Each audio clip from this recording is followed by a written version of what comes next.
नमस्कार दोस्तों, स्वागत है आप सभी साथियों का एक स्मार्ट स्टडी पर। साथियों, आज 5 मार्च 2024 और 5 मार्च को एसएससी जीडी कांस्टेबल का पेपर था, जिसका पहले शिफ्ट का पेपर छूट चुका है। आज के इस क्लास में आज पहले शिफ्ट में पूछे गए क्वेश्चन आंसर को देखेंगे। तो जो साथी लोग आज पेपर देकर आए हैं वो तो मिला लीजिएगा कि आपने जो आंसर किया सेंटर में वो सही है या गलत है। और जिनका पेपर अभी बाकी है साथियों, डेली क्वेश्चन रिपीट हो रहा है। आज भी 6 से 7 क्वेश्चन रिपीट हुआ है। तो जिनका पेपर अभी बाकी है वो तो एनालिसिस जरूर देखिए। और जो मैं एक्सपेक्टेड क्वेश्चंस का सेट आपको करवा रहा हूं ना, उन्हीं से सारा क्वेश्चन आया है। अगर आपने एक्सपेक्टेड क्वेश्चंस का सेट देखा है तो आज का ये एनालिसिस देखिए, सारे क्वेश्चंस वहीं से पूछे गए हैं। तो चलिए फिर देखते हैं क्वेश्चन। साथियों, सभी से रिक्वेस्ट है वीडियो को एक लाइक कर दीजिएगा। क्लास पसंद आए तो अपने सभी दोस्तों तक शेयर कर दीजिएगा। आप में से कोई भी साथी नए हैं चैनल सब्सक्राइब कर लीजिएगा और कमेंट बॉक्स में बता देना कि आपका पेपर अब किस शिफ्ट में है और कब है। तो देखो, आज जो क्वेश्चंस पूछा गया है उसमें से एक क्वेश्चन तो आपसे यह पूछा गया था कि अंबुबाची मेला कहां पर लगता है। मैंने आपको बताया था एक्सपेक्टेड सेट में कि ये क्वेश्चन आएगा। देखो, पूछ भी लिया है। तो अंबुबाची का मेला कहां पर लगता है? तो साथियों, ये असम में लगता है। तो इस क्वेश्चन का करेक्ट आंसर क्या हो जाता? असम हो जाता। आगे देखिए, आगे आपसे एक क्वेश्चन पूछा था, संविधान के अनुच्छेद 39 का ए किसका वर्णन है, या अनुच्छेद 39 ए का संबंध किससे है? तो साथियों देखिए, भारतीय संविधान का अनुच्छेद 39 ए का संबंध है समान न्याय और निःशुल्क कानूनी सहायता से। बात करें आर्टिकल 39 का ए के, तो देखिए ये राज्य के नीति निर्देशक तत्व के अंतर्गत आता है। और याद रखना, इसका संबंध है समान न्याय और निःशुल्क कानूनी सहायता से। मैंने ये सारा टॉपिक आपको एक स्मार्ट स्टडी 2.0 में करवा दिया है। आप लोग वहां से अगर देखकर जाते हैं तो कोई भी क्वेश्चन आपका नहीं छूटेगा। अगला एक क्वेश्चन था, संगम साहित्य का केंद्र कहां था? तो साथियों देखिए, संगम साहित्य का केंद्र कहां था? तो भाई मदुरै में। उस समय मुदेर कहा जाता था, जिसको वर्तमान में भी हम मदुरै के नाम से जानते हैं। यह भारत के तमिलनाडु राज्य में स्थित है। तो मदुरै, अगर आप लोगों ने इस क्वेश्चन का आंसर टिक किया है तो बिल्कुल 100% सही हो गया है। आगे एक क्वेश्चन आपसे पूछा था, आर्य समाज के संस्थापक कौन थे? मैंने बताया था, तीनों बताया था, आर्य समाज, ब्रह्म समाज, इसके अलावा आत्मीय सभा, प्रार्थना समाज की। तीनों में से कोई आएगा आज। और देखो आगे है। तो भाई, आर्य समाज के संस्थापक कौन थे?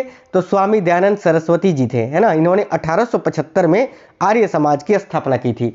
यही अगर आपसे पूछे कि ब्रह्म समाज की स्थापना किसने की थी, तो याद रखना 1828 ईस्वी में ब्रह्म समाज की स्थापना राजा राम मोहन राय जी ने की थी। ठीक है। तो अगर आपसे आने वाले शिफ्टों में पूछे ब्रह्म समाज की स्थापना, तो आसानी से बता सकते हो राजा राम मोहन राय। और कब? तो 1828 में। चलिए, आगे एक क्वेश्चन था, हरित क्रांति। मैंने ये टॉपिक भी करा दिया है 2.0 में।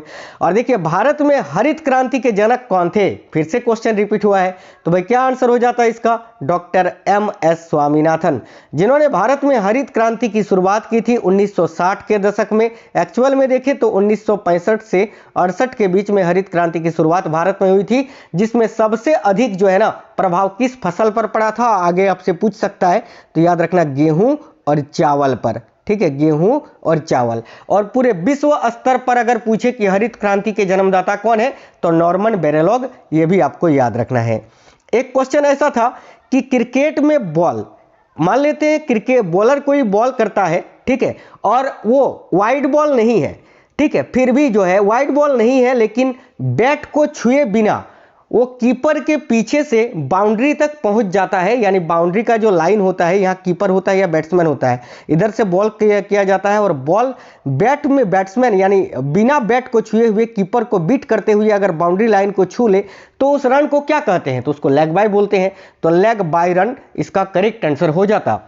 आगे एक क्वेश्चन आपसे पूछा था, इनमें से कौन सा जोड़ा सही है? कथन निष्कर्ष टाइप से ये क्वेश्चन था, जिसमें से दो ऑप्शन थे। एक तो था सुशील कुमार और एक था शेफाली वर्मा। दोनों में से कोई एक गलत था। आपको कौन सा सही है ये चुनना था। तो मुझे क्या गलत लिखा हुआ था ये तो नहीं मिल पाया था, लेकिन दोनों नाम मिल गए थे। एक था सुशील कुमार, तो सुशील कुमार का संबंध कुश्ती से है। तो अगर ये कुश्ती लिखा हुआ था ये जोड़ा, तो यही आपका आंसर हो जाता। और अगर ये शेफाली वर्मा, जैसे कि देखो शेफाली वर्मा का संबंध क्रिकेट से है, तो अगर ये सही था, क्रिकेट लिखा हुआ था शेफाली वर्मा का, तो यही आपका आंसर हो जाता। मैंने यहां पर दोनों सही लिख दिया है, दोनों में से एक कोई गलत लिखा हुआ था। अब आप हमें कमेंट बॉक्स में बताना कि सही जोड़ा इनमें से कौन सा दिया हुआ था। हालांकि 2 ऑप्शन थे और दोनों मैंने यहां लिख दिया है। ठीक है, चलिए आगे एक क्वेश्चन था आपसे, देखिएगा। एक मेजर ध्यानचंद से संबंधित कोई क्वेश्चन था। क्वेश्चन शायद ऐसा था कि 29 अगस्त को किनके जन्मदिन पर राष्ट्रीय खेल दिवस मनाया जाता है? तो उसका करेक्ट आंसर मेजर ध्यानचंद हो जाता। और अगर आपसे पूछा था कि मेजर ध्यानचंद का संबंध किस खेल से है, तो हॉकी हो जाता। वैसे याद रखना 29 अगस्त को राष्ट्रीय खेल दिवस मनाया जाता है मेजर ध्यानचंद के जन्मतिथि पर, ठीक है। और मेजर ध्यानचंद कप, अगर आपसे पूछा था कि मेजर ध्यानचंद कप का संबंध किस खेल से है, तो भाई हॉकी से, क्योंकि मेजर ध्यानचंद को हॉकी का जादूगर भी कहा जाता है ना। चलिए आगे देखिए। आगे साथियों एक क्वेश्चन था, शकूर खां का संबंध किस वाद्य यंत्र से है? तो उस्ताद शकूर खां का संबंध किस वाद्य यंत्र से है? अगर आपसे पूछा था तो सारंगी इसका करेक्ट आंसर हो जाता। बिल्कुल सारंगी इस क्वेश्चन के लिए आपका राइट आंसर हो जाता। आई होप आप सभी ने बिल्कुल करेक्ट किया है। आगे साथियों एक क्वेश्चन ये था कि छठवीं पंचवर्षीय योजना का कार्यकाल क्या था? तो देखिए छठवीं पंचवर्षीय योजना की बात करें तो इसका कार्यकाल था 1980 से 85। 1980 में ये शुरू हुई थी, 1985 तक चली थी। और आगे अगर आपसे पूछे कि छठवीं पंचवर्षीय योजना का क्या महत्व था, क्या उद्देश्य था, तो देखिए छठवीं पंचवर्षीय योजना ने आर्थिक उदारीकरण की शुरुआत को चिन्हित किया था, ठीक है। मूल्य नियंत्रण समाप्त कर दिया गया था और राशन की दुकानें बंद कर दी गई थी। कब? तो छठवीं पंचवर्षीय योजना में। ये आपको याद रखना है, ठीक है। आगे एक क्वेश्चन था कि वर्तमान में डीजीसीए के अध्यक्ष कौन है? तो भाई वर्तमान में डीजीसीए के अध्यक्ष कौन है? विक्रम देवदत्त जी हैं। तो विक्रम देवदत्त, आई होप आप सभी ने इस क्वेश्चन का आंसर बिल्कुल करेक्ट किया होगा साथियों। तो विक्रम देवदत्त इस क्वेश्चन के लिए आपका राइट आंसर हो जाता। जनगणना से आपसे यह पूछा था कि जनगणना 2011 के अनुसार सबसे कम जनसंख्या किस राज्य का है? तो सबसे कम जनसंख्या किस राज्य का है? तो सिक्किम हो जाता। सबसे अधिक जनसंख्या यूपी का है, याद रखना है आपको, ठीक है। तो सिक्किम इस क्वेश्चन का करेक्ट आंसर हो जाता साथियों। और अगर आपसे पूछा था सबसे कम साक्षर राज्य कौन सा है, तो बिहार हो जाता। सबसे कम साक्षर राज्य आपका बिहार है। सबसे साक्षर राज्य आपका केरल है, याद रखना, ठीक है। चलिए आगे देखते हैं। आगे एक क्वेश्चन ये था कि वह तत्व कौन सा है जो आवर्त सारणी के पी ब्लॉक में नहीं है? अब ये क्वेश्चन आपका बाय ऑप्शन बनने वाला था, हालांकि इस क्वेश्चन का मुझे ऑप्शन नहीं मिल पाया है। अगर आप में से किसी को भी ऑप्शन याद है तो वीडियो के नीचे कमेंट कर दीजिए, मैं उसका आंसर आपको कमेंट बॉक्स में कमेंट करके बता दूंगा। अब ये क्वेश्चन सही से बच्चे बता नहीं पाए थे, लेकिन जितना बताए थे टूटा फूटा उसके अनुसार बता रहे हैं। एक क्वेश्चन ये था कि कर्नाटक के वह मंत्री कौन थे, ठीक है, वह मुख्यमंत्री कौन थे जो भारत के वित्त मंत्री भी थे? भाई कर्नाटक के वह मुख्यमंत्री कौन थे जो भारत के वित्त मंत्री भी थे? तो इसका करेक्ट आंसर एस.एम. कृष्णा हो जाता, जो साथियों 1999 से लेकर 2004 तक कर्नाटक के मुख्यमंत्री थे। और देखिए ये जो है ना साथियों केंद्रीय वित्त राज्य मंत्री भी थे 1984 से 85 तक। और एक चीज याद रखना, ये 2014 तक जो है ना साथियों 2014 तक ये भारत के विदेश मंत्री भी थे। ये भारत के विदेश मंत्री भी थे, ठीक है, सेंट्रल गवर्नमेंट की, याद रखना, विदेश मंत्री भी थे कांग्रेस के समय में, ठीक है। कौन? तो भाई एम.एस. कृष्णा, याद रखना। तो ये आपका करेक्ट आंसर हो जाता।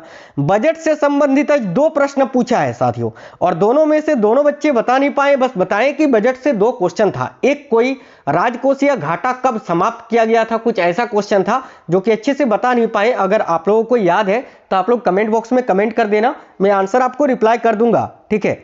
आगे देखिए क्वेश्चन ऐसा था कि वह शास्त्रीय नृत्य कौन सा है जिसमें आंख और हाथ की कला होती है? अब देखो ये क्वेश्चन भी आपका बाय ऑप्शन बनने वाला था, क्योंकि वह शास्त्रीय नृत्य जिसमें आंख और हाथ की कला होती है वो तो आपका कथक भी है, ठीक है, एक आपका कथकली भी है, कथकली में भी होता है और भारतनाट्यम में भी होता है। तो भाई इन तीनों में से कोई एक आपको ऑप्शन जरूर दिया होगा। तो क्या ऑप्शन था ये तो मुझे मिल नहीं पाया था। अगर कथकली ऑप्शन था तो वो करेक्ट होता, भारतनाट्यम ऑप्शन था तो भारतनाट्यम होता, कथक अगर ऑप्शन में था तो कथक आपका करेक्ट आंसर हो जाता, ठीक है। आगे देखिएगा, आगे आपसे क्वेश्चन पूछा गया था वित्त आयोग में एक अध्यक्ष के अलावा कितने सदस्य होते हैं? तो वित्त आयोग में एक तो अध्यक्ष होते हैं और इसके अलावा 4 अन्य सदस्य होते हैं, यानी टोटल मिलाकर 5 सदस्य होते हैं वित्त आयोग में। तो अध्यक्ष के अलावा आपसे पूछा था तो अध्यक्ष के अलावा 4 सदस्य होते हैं साथियों। हिंदी में एक दुर्जन का आपसे विलोम शब्द पूछा था कि दुर्जन का विलोम शब्द क्या होता है? तो देखिए दुर्जन का विलोम शब्द तो सज्जन होता है, मैंने कई बार आपको पढ़ाया है। तो इसका करेक्ट आंसर साथियों सज्जन हो जाता, ठीक है। साथियों आप लोग क्लास को लाइक जरूर कर देना सभी साथी। और स्मार्ट स्टडी 2.0 में पंचवर्षीय योजना, जनगणना, हरित क्रांति, खेल से संबंधित जितने भी टॉपिक हैं सारा करा दिया है। इसके अलावा पंचवर्षीय योजना, स्टैटिक जीके का 500 क्वेश्चन का मैराथन, बहुत कुछ मैंने कराया है। वहां से देखकर जाते हो तो कोई क्वेश्चन आपका नहीं छूटेगा। एक क्वेश्चन था आपका, सभ्य का पर्यायवाची शब्द इनमें से कौन सा है।